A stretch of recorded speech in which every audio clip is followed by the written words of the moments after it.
out here tonight, too. Oh, they're just swarming. There's like right here. That one's landing, eh? Just pushing its tail right into him. Yeah, right. A prairie farmer and his son patrol their wheat. They're stalking an enemy that threatens the crop. Some onto the stem. 3 or 4 on that stem.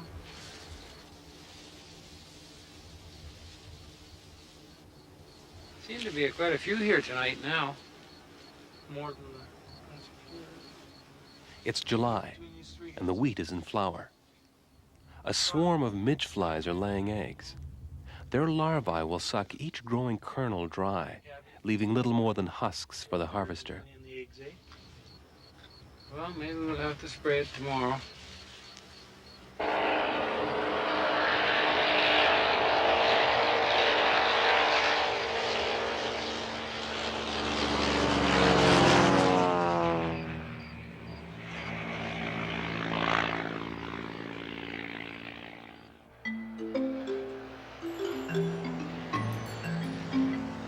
From seed time to harvest, it's a constant battle to protect the crops. But we seem to be winning. Our technology and our high-performance seeds bring home the largest harvests the world has ever known.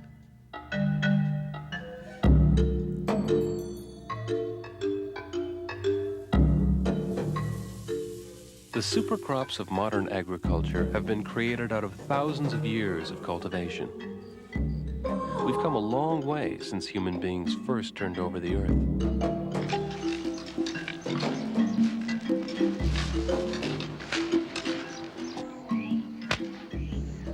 The subsistence farmer works all year to feed himself and his family. We've engineered a new kind of agriculture, feeding far more than our own population. A century ago, the prairies were just grasslands. Now, millions of tons of wheat are harvested every year.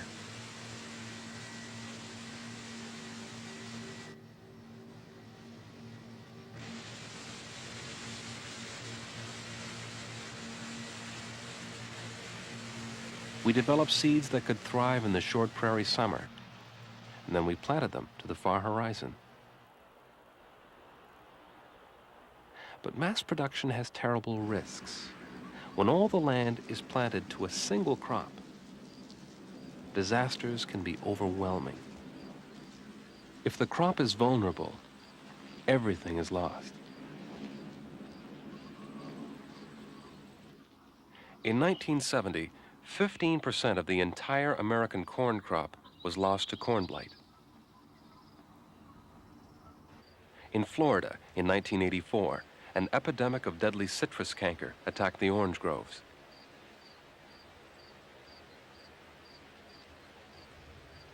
All the trees were the same variety, all vulnerable.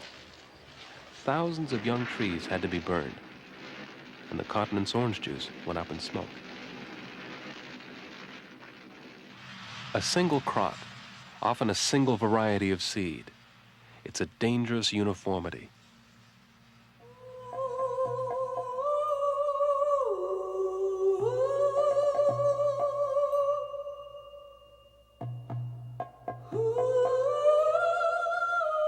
All our major food crops come from an ancient diversity of seeds that first evolved in a few small corners of the planet.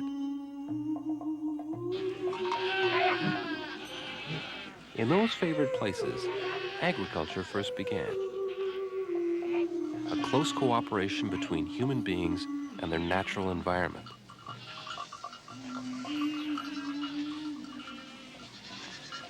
In Turkey, the partnership continues to this day.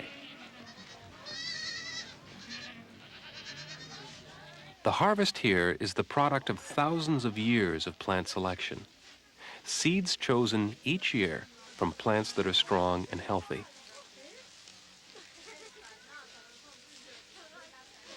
Tested by the environment over countless generations, this wheat is closely adapted to local conditions, which vary from valley to valley, even field to field.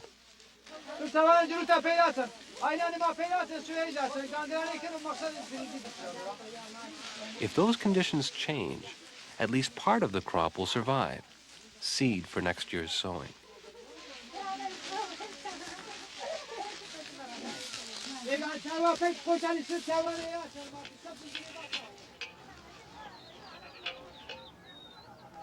For 10,000 years, farmers here have been fitting their crops minutely to the landscape, using the power of plants to adapt for survival.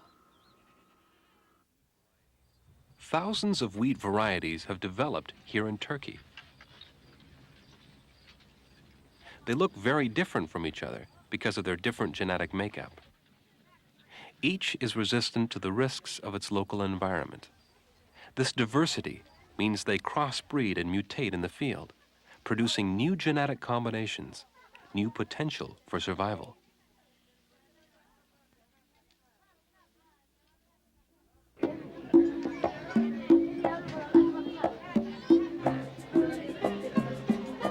In a Peruvian market, potatoes come in more shapes and colors than North Americans are used to. It's because they're at home here. Peru, like Turkey, is one of the places where many of our food plants first evolved.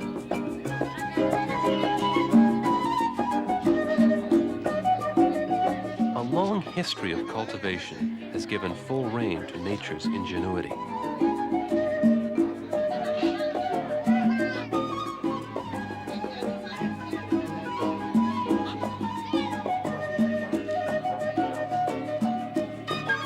Beans, squash, potatoes, corn, tomatoes. They all originated here, ancient treasures of Peru that have enriched the world. They come from small farms in the interior, where life still follows traditional patterns.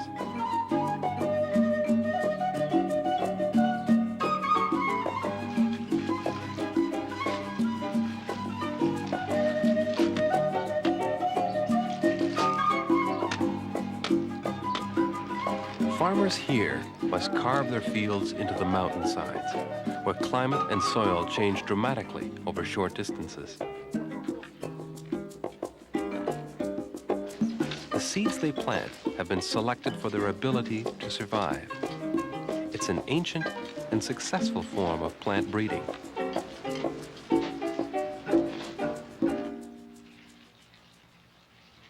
Plant breeding today has moved out of the fields into the greenhouses and laboratories.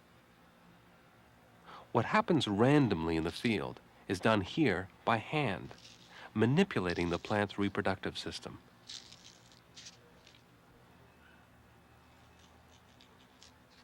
Different varieties of crops such as wheat are crossed and recrossed to create strains that are naturally defended against pests and disease. It may take 10 years or more to develop a new variety. At this government station, plant breeders work continually to maintain and improve the farmer's seed, trying to meet each new threat in the field with a more resistant variety.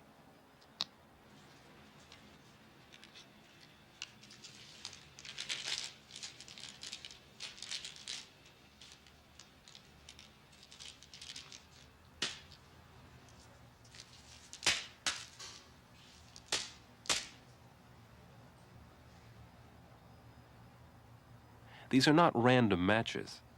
Wheat varieties from around the world are grown and tested for resistances, which can then be transferred into prairie wheat. Plant breeding is a way of penetrating the genetic heritage inside the seed.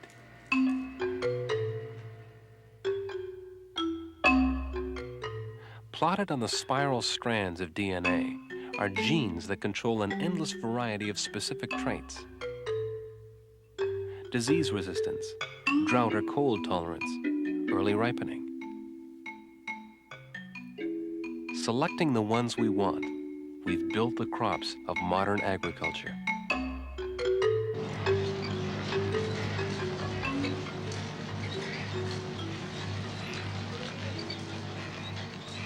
The tomato plant has been redesigned for the food industry.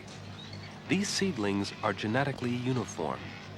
With the correct amounts of fertilizers and pesticides, they perform to order.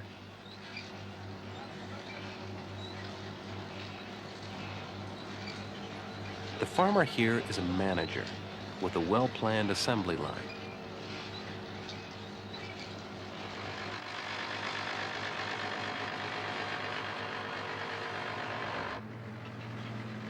All the crop ripens at once, wrapped in skins that are strong enough to survive mechanical harvesting. It's a super crop.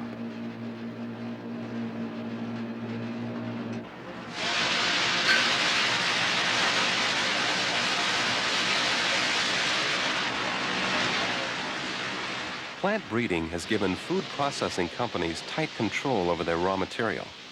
Over the years, the tomato has been engineered to meet their goals. High yields, low moisture content, tough skins. But along the way, something's been lost. The new tomato has 15% less vitamin C, and it's a major source of that vitamin for North Americans.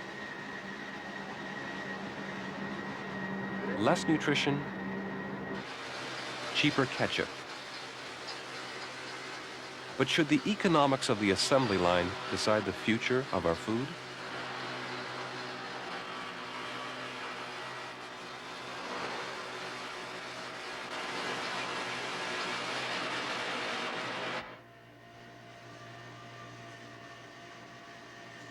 The new techniques of biotechnology have opened up a whole range of possibilities for making plants the way we want them.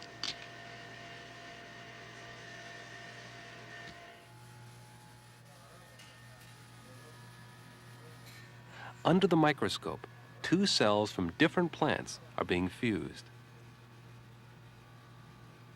Sidestepping the normal process of reproduction, all the genetic material in these cells is put together quite precisely.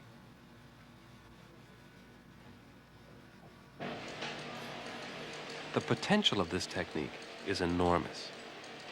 Entirely new plants can now be constructed. In the future, wheat might be made to fertilize itself in the same way bean plants do, or rice might become as protein-rich as soybeans. A single genetic trait can now be transferred directly once the genes controlling it have been identified. Chemically stripped out from one cell's DNA, they're injected into another cell.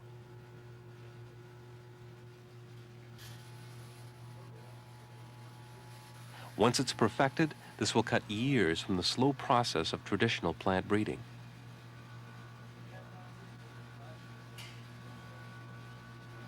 Yeah, that looks like it's regenerating quite well. Just that new modified culture medium. Speed, accuracy, and a new control. Armed with these techniques, plant breeders can respond more quickly when crops are threatened. Well, I guess our next step is to try to increase the regeneration frequency. Any plant that's to be tested can be multiplied in the laboratory through the process of cloning. A single leaf will produce hundreds of plantlets, each one genetically identical to the parent plant.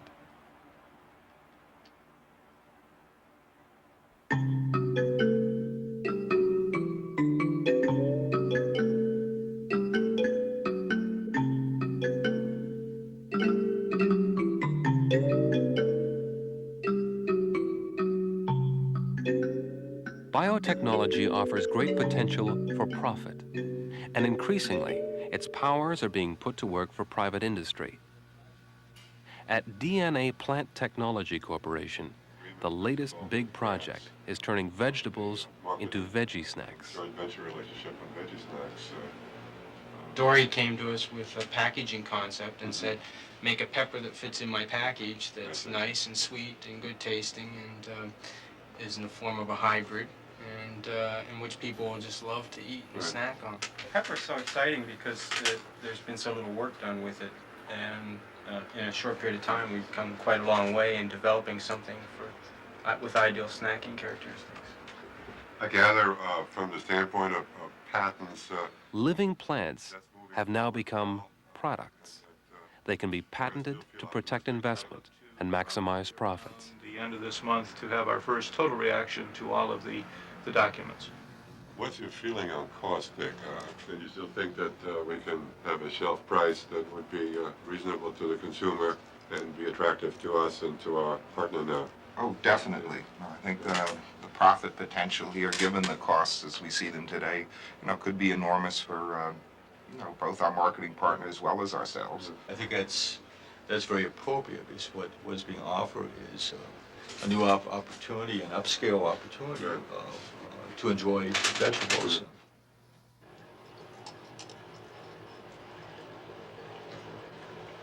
As projects like veggie snacks become the focus of biotechnology, the pressing need to develop seeds with natural disease resistance takes a lower priority. More and more, plants depend on chemicals for protection.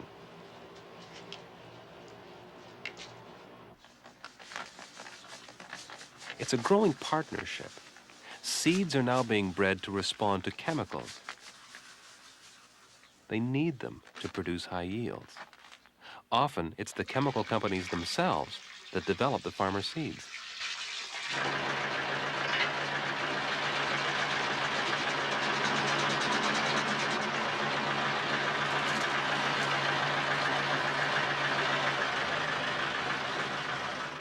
This herbicide kills the weeds that compete with growing corn.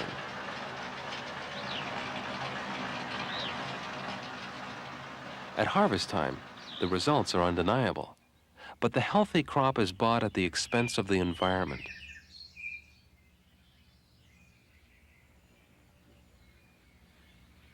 The herbicide lingers in the soil and filters down into the water table. In the American Corn Belt, toxic quantities of herbicide are showing up in drinking water. But the farmer seems to have no choice. The enemy is everywhere, rising up in a new form faster than he can knock the old one dead. The new seed breeders keep the pressure up, developing varieties that match their growing arsenal.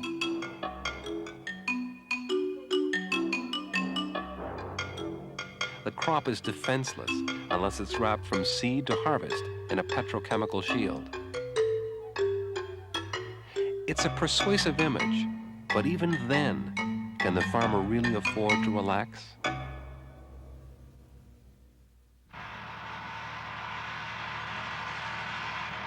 This approach to agriculture is spreading around the world, and it turns out to be a very mixed blessing. This is the new look of farming in Peru. Thousands of acres of processing tomatoes developed in Italy and the US have replaced the locally adapted varieties. The plants are genetically uniform, programmed for performance. They're designed for machine harvesting, but in Peru, labor is cheap. The workers here move through a cloud of agricultural chemicals as epidemics of disease attack plants with no natural resistance.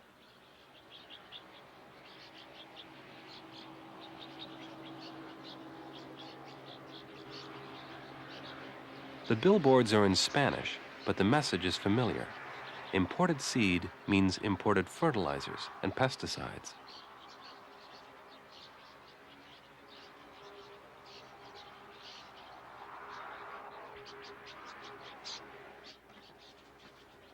The new tomato was created out of seeds that developed here in Peru. Tomato varieties diversifying in remote hill farms, adapting for survival.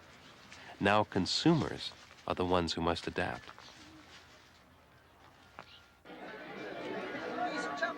In the market, where tomatoes once came in many shapes, colors, and flavors, only the processing tomato is for sale. Here, where the tomato first evolved, the legacy of generations has disappeared in 20 years, eliminated by the new international seed.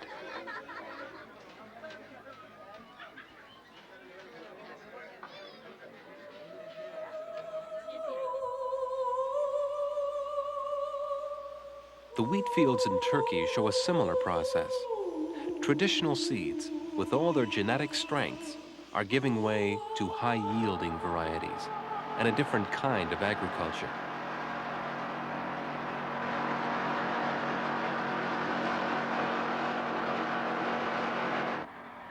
These bumper harvests need machinery and chemicals. The small farmer is being driven off the land.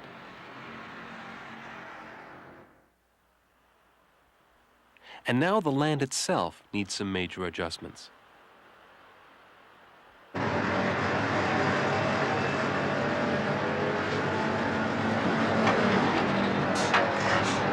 "18 huge dams on the river Euphrates will flood hundreds of square miles. Irrigation for vast areas of mechanized agriculture. Power for cities swollen with rural migrants. Technology altering the face of the earth to suit a new human purpose."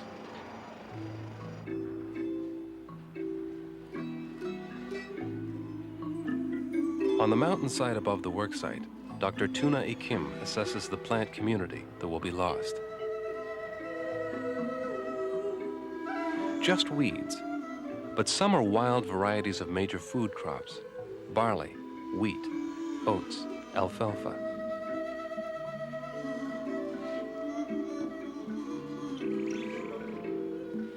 These fragile grasses have evolved over millennia. Their genes might have helped to keep our crops healthy.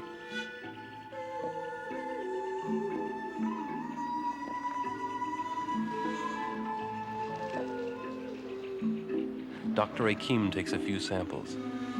The rest will disappear forever.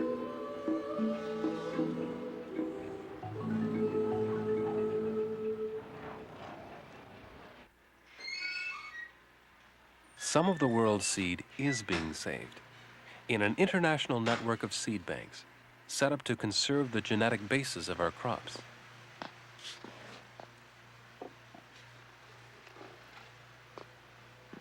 Canada's seed bank has more than 75,000 samples from wild and cultivated plants, including major world collections such as barley, oats, and rapeseed. In 2 small offices, staff catalog new acquisitions, send out breeding material, and clean the seed for storage. It's a very small-scale operation, sadly underfunded, considering the unique value of this resource. Stored here are some of the last remnants of thousands of years of agriculture. Seed is not eternal. It needs constant maintenance to remain viable. Samples are tested regularly to see how well they germinate. If the germination rate drops below a safe level, that sample is grown out in the greenhouse to renew its vigor.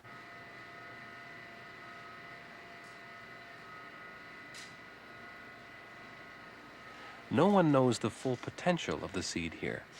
There aren't the funds to test the whole collection thoroughly.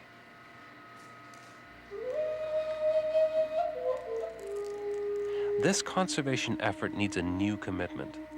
There's the heritage of millennia in every package of seed.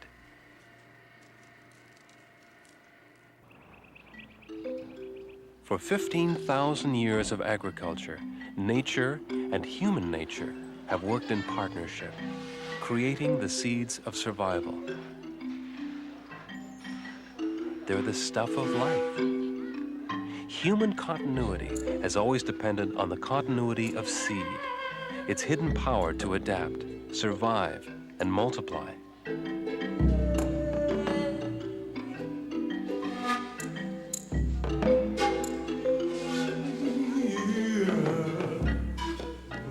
Seed is our past and our future. But now we reap our harvests on a battlefield, waging war against the very forces that created them. We've achieved so much, but now technology is driving us. Can we escape this trap and achieve an agriculture that will feed the world without destroying it?